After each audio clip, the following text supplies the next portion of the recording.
ఆలోచించాలి. కాకపోతే ఇట్లాంటి ట్రైనింగ్ సెషన్లు, ఇట్లాంటి నాయకత్వ శిక్షణ శిబిరాలు మనం ప్రతి జిల్లాలో కూడా పెట్టుకుంటాం కాబట్టి ఎక్కడికక్కడ ఆయా జిల్లాలకు పోయినప్పుడు మీరే కథానాయకులై ఆయా జిల్లాలలో వీటిని లీడ్ చేయాల్సి ఉంటుంది. కాబట్టి అనేకమైన అవకాశాలు వస్తాయి. దిలీప్ రెడ్డి సార్ మాట్లాడుకుంటే ఒక మంచి మాట చెప్పింది. ఒక నది ప్రారంభం చూసినట్టయితే చిన్న పిల్ల కాలువ లాగానే ఉంటుందట. ఇలాంటి ప్రోగ్రామ్ కూడా అంతే, జస్ట్ శాంపులే. ఇది ఉట్టి హైదరాబాద్లో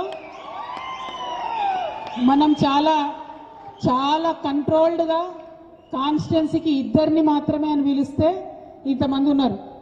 ఇక మనము పెద్ద ఎత్తున మాస్ గ్యాదరింగ్ పెట్టాలంటే అది వేరే రకంగా ఉంటుంది. కాకపోతే ఇప్పుడు ఇక్కడికి వచ్చిన వాళ్ళు ఎంత పవర్ఫుల్ అంటే, మనకు జ్వరం వస్తే యాంటీబయాటిక్ ఇస్తాం, ఒక చిన్న ఇంజెక్షన్ ఒక్క నరానికి ఇస్తే ఒక్కసారి ఒళ్ళంతా ఎట్లా పాకుతుందో, ఇప్పుడు ఇక్కడ ఉన్నటువంటి మా జాగృతి ముద్దుబిడ్డలందరికీ మీకు లీడర్షిప్ అనేటటువంటి అంశాలు మీకు అర్థమైతే తెలంగాణలో ప్రతి పల్లెకు కూడా మీరు వాటిని తీసుకుపోతారనే నమ్మకం, విశ్వాసం నాకుంది. అందుకోసమే ఇవాళ కేవలం లిమిటెడ్గా మిమ్మల్ని ఇక్కడ పిలుచుకొని ఈ కార్యక్రమం పెట్టడం జరిగింది. ఒక మాట నిజంగా మీకు చెప్పాలి, చాలా మంది మాట్లాడుకుంటూ నా గురించి కానీ, జాగృతి గురించి కానీ, కేసీఆర్ గారి గురించి కానీ చాలా గొప్ప గొప్ప విషయాలు చెప్పిండ్రు. మీ యొక్క ప్రేమకు నిజంగా శిరస్సు వంచి నేను నమస్కారాలు తెలియజేస్తా ఉన్నాను.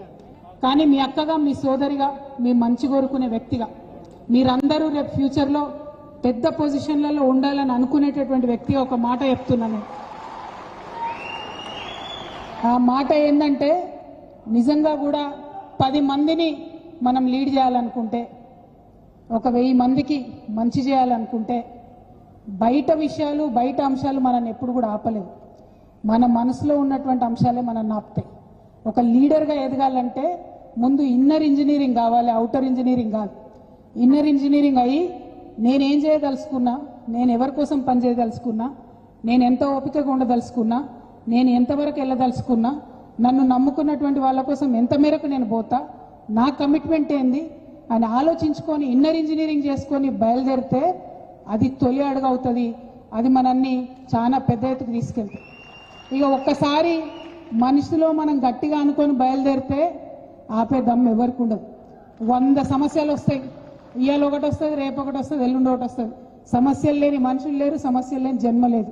కానీ నువ్వు నీ మనసు గట్టి చేసుకుంటే, నేను ఎదిగి తీరాలి అనేటటువంటి అంశం నీ మనసులో పెట్టుకుంటే 99% నేను ప్రజలకు సేవ చేయాలి అనేటటువంటి అంశాన్ని క్లారిటీతో పోతే ఖచ్చితంగా విజయం సాధిస్తాం. ఇవాళ మిమ్మల్ని అందరినీ చూస్తే నాకు కాన్ఫిడెన్స్ వచ్చింది. తెలంగాణ జాగృతి బిడ్డలు ఎంత దూరమన్నా పోతారు, ఏమైనా సాధిస్తారు అనేటటువంటి విషయం చాలా సుస్పష్టంగా తెలుస్తున్నది.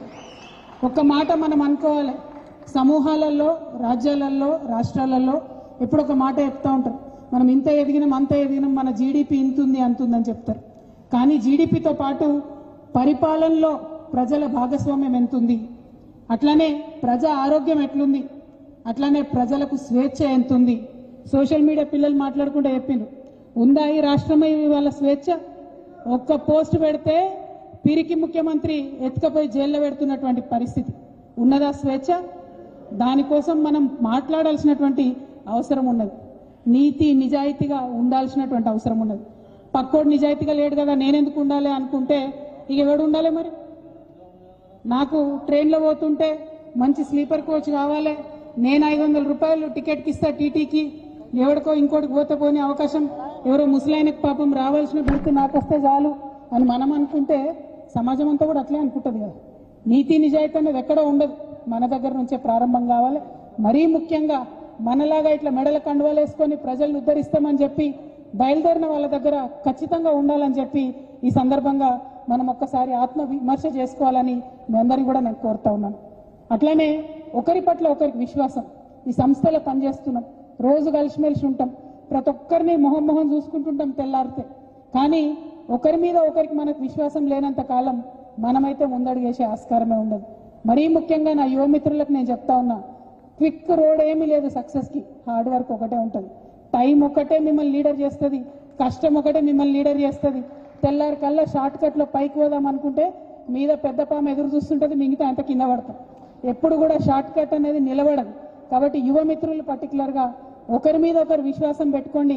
ఒకరితో నగర నాయకత్వ లక్షణాలు పంచుకోండి, విజయానికి సోపానాలు వేసుకోండి అని మీ అందరు కూడా ఈ సందర్భంగా మీ చెల్లిగా మీ అక్కగా మీకు తెలియజేస్తా ఉన్నా.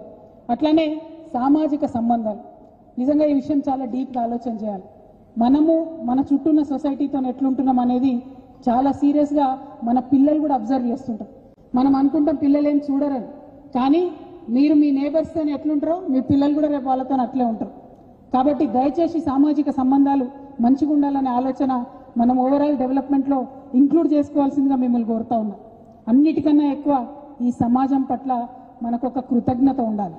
నిజంగా చాలా గొప్ప మాట చెప్పారు ఎవరో, ఈ దేశం నాకు ఇచ్చింది అన్నది కాదు, ఈ దేశం నాకేమిచ్చింది అన్నది కాదు, నేను ఈ దేశానికి ఏమి ఇచ్చిన అన్నటువంటిది ఆలోచన మనకు ఉండాలి. మనకు తెలంగాణ రాజ్యం వచ్చింది, తెలంగాణ స్వతంత్ర రాష్ట్రమైంది, మనకి ఏమి ఇబ్బంది ఉన్నది, ఇంకేం కావాలి, మనకు తెలంగాణ డెవలప్మెంట్ కోసం పనిచేయాలనేటటువంటి కమిట్మెంట్ మాత్రం ఖచ్చితంగా ఉండాలి. ఇవాళ నిజంగా దురదృష్టకరం, తెలంగాణ తల్లి చేతులకి వెళ్ళి బతుకమ్మ తీసేస్తే ఈ రాష్ట్రంలో ఉన్నటువంటి మేధావులు ఎవరు మాట్లాడతలేరు. ఆ మేధావులు మౌనంగా ఉన్నారు కాబట్టి ఇవాళ మా తెలంగాణ జాగృతి సైనికులు బయలుదేరాల్సినటువంటి అవసరం ఉన్నది. వాళ్ళను నిలదీయాలి, నిగ్గదీయాలి, అడగాలి, కడగాలి. ఎందుకంటే మేధావులు అంటే బనకచెర్ల నీళ్లు తరలిపోతుంటే గోదావరి నీళ్లు వాళ్ళు మాట్లాడతలేరు. ఎందుకోసం మాట్లాడతలేరు? ఏ ప్రభుత్వాన్ని చూసి భయపడుతున్నారు? శాశ్వతంగా ఉంటాయా ప్రభుత్వాలు? ప్రజల కష్టాలు ఉంటాయి శాశ్వతంగా, ప్రభుత్వాలు శాశ్వతంగా ఉంటాయా? ఒక్కసారి మన నీళ్లు పోతే, ఒక్కసారి గోదావరి నీళ్లు వెళ్ళిపోతే మళ్ళీ ఏడికెళ్ళి తీసుకొస్తారో ఈ మేధావులను సూటిగా ప్రశ్నించాల్సినటువంటి అవసరం ఖచ్చితంగా ఉంది. ఆ బాధ్యత తెలంగాణ జాగృతి తలకెత్తుకోవాలని చెప్పి నేను కోరుతా ఉన్నాను.